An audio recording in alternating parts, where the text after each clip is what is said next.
Salam sejahtera dalam nama Tuhan kita Yesus Kristus bagi kita sekalian.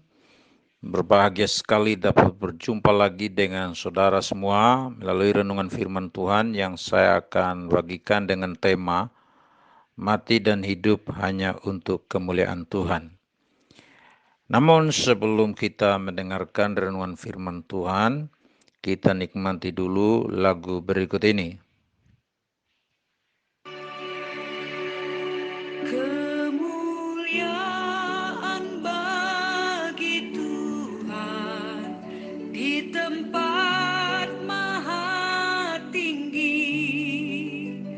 Kau Raja diagungkan dan dipuji. Datanglah kerajaanmu, jadilah kehendakmu, seluruh bumi penuh kemuliaan-Mu.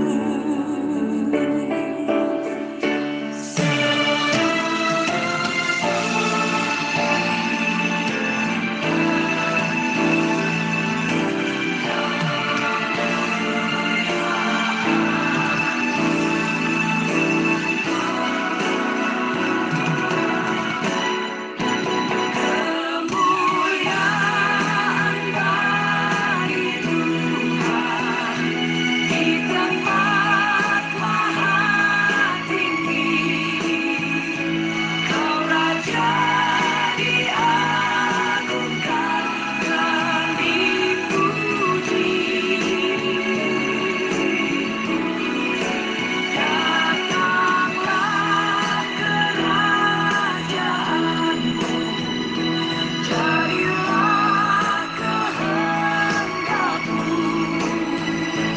seluruh bumi penuh kemuliaan-Mu.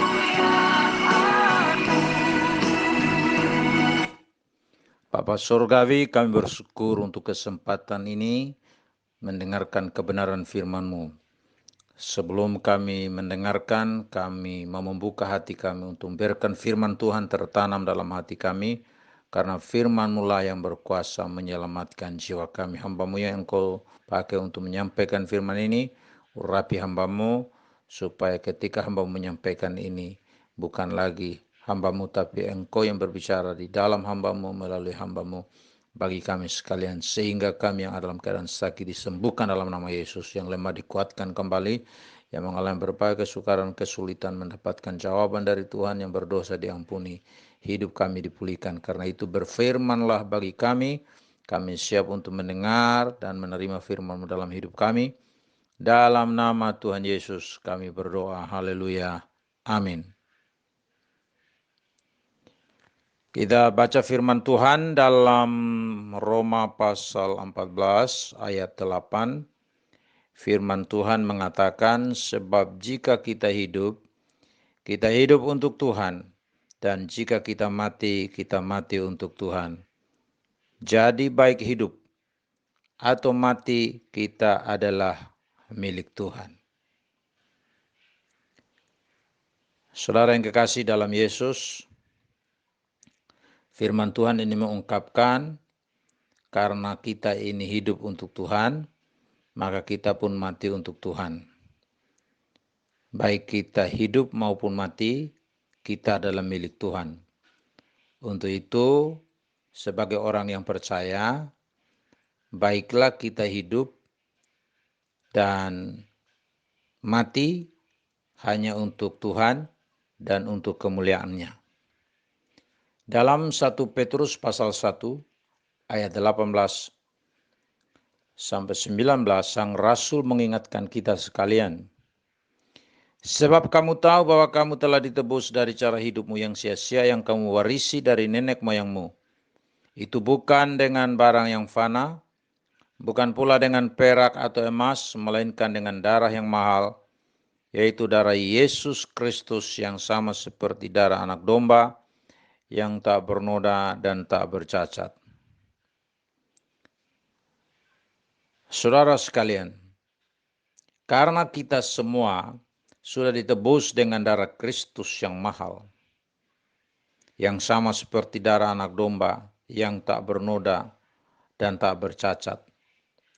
Maka sudah sepantasnya lah baik kita hidup maupun kita mati, kita hidup dan mati bagi Tuhan dan bagi kemuliaan namanya. Mengapa demikian? Karena kita bukan lagi milik kita sendiri, melainkan sudah menjadi milik Kristus. Karena kita sudah ditebus dengan darahnya. Kita dibeli dari setiap suku bangsa, kaum dan bahasa menjadi milik Yesus Kristus. Apa artinya menjadi milik Yesus Kristus? Menjadi milik Yesus Kristus berarti kita rela untuk dibentuk dan diubah oleh Kristus menjadi apa saja yang Tuhan inginkan. Apapun yang menjadi kehendak Tuhan, kita harus taat dan tunduk sepenuhnya kepada pemerintahan Tuhan. Pertanyaannya, mungkinkah kita hidup sepenuhnya bagi Kristus? Bapak Ibu Saudaraku yang kasih, kalau kita baca firman Tuhan, itu sesuatu yang sangat mungkin. Karena dalam 2 Korintus pasal 5 ayat 14 dan 15, firman Tuhan berkata, sebab kasih Kristus yang menguasai kami. Karena kami telah mengerti bahwa jika satu orang sudah mati untuk semua orang, maka mereka semua sudah mati. Dan Kristus telah mati untuk semua orang, supaya mereka yang hidup tidak lagi hidup untuk dirinya sendiri, tetapi untuk Dia yang telah mati dan telah dibangkitkan untuk mereka. Apa artinya ini bagi kita sekalian? Artinya kita dapat hidup sepenuhnya bagi Yesus Kristus. Ketika kuasa penebusan Kristus di atas kayu salib itu, kita biarkan untuk bekerja di dalam kita. Sebelum kita percaya kepada Tuhan Yesus, keberadaan kita semua, siapapun kita adalah orang-orang berdosa yang layak menerima murka Allah. Kita adalah manusia lama yang hidup diperhamba oleh dosa. Manusia lama itu menunjuk kepada suatu keadaan dosa yang telah membelenggu diri kita sebagai manusia sedemikian rupa, sehingga manusia menjadi hamba atau budak dari berbagai keinginan dosa. Karena itu manusia lama diidentikan dengan tubuh dosa, yaitu keberadaan dosa yang menyebabkan seluruh diri manusia kehilangan kemampuan untuk hidup benar di hadapan Tuhan. Kehidupan lama tidak akan pernah dapat berubah menjadi kehidupan yang baru dengan hanya kita berbuat baik atau melakukan amal bakti atau melakukan peraturan-peraturan keagamaan. Kita tidak akan pernah berubah menjadi manusia baru dengan berbuat hal-hal yang demikian. Itulah sebabnya siapapun kita semua manusia yang sudah berdosa, dan kita sangat membutuhkan seorang juru selamat yang menyelamatkan kita dari dosa, dari maut, dari neraka, dari kuasa iblis. Siapakah juru selamat itu? Juru selamat itu adalah Yesus Kristus yang telah mati di atas kayu salib, menebus kita dari segala dosa, sehingga kita bukan milik kita sendiri. Kita adalah milik Tuhan. Dan karena itu, baik kita mati, baik kita hidup, kita mati, kita hidup hanya untuk Tuhan dan bagi kemuliaan-Nya. Dengan pertolongan Tuhan, kita bisa berubah dari manusia lama menjadi manusia baru. Karena firman Tuhan berkata, siapa yang ada dalam Kristus, dia adalah ciptaan baru. Yang lama sudah berlalu, sesungguhnya yang baru sudah datang.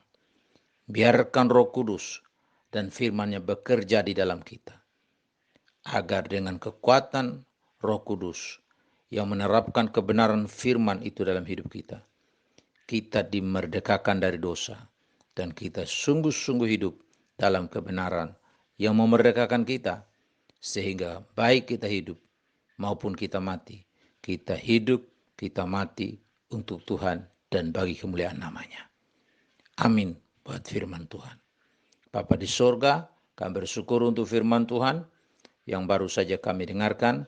Kiranya Tuhan sendiri menolong kami, supaya sepanjang hidup kami ini, biarlah kami hidup untuk Tuhan, dan ketika kami mati pun, kami mati untuk kemuliaan Tuhan. Terima kasih banyak Bapa di sorga. Kami berdoa menyerahkan semua umat-Mu yang mendengarkan firman ini, agar kami dapat mengambil keputusan yang tegas untuk hidup bagi Tuhan dan mati bagi Tuhan. Ini doa kami yang kami panjatkan kepadamu. Di dalam nama Yesus Kristus kami berdoa dan kami mengucap syukur. Haleluya. Amin.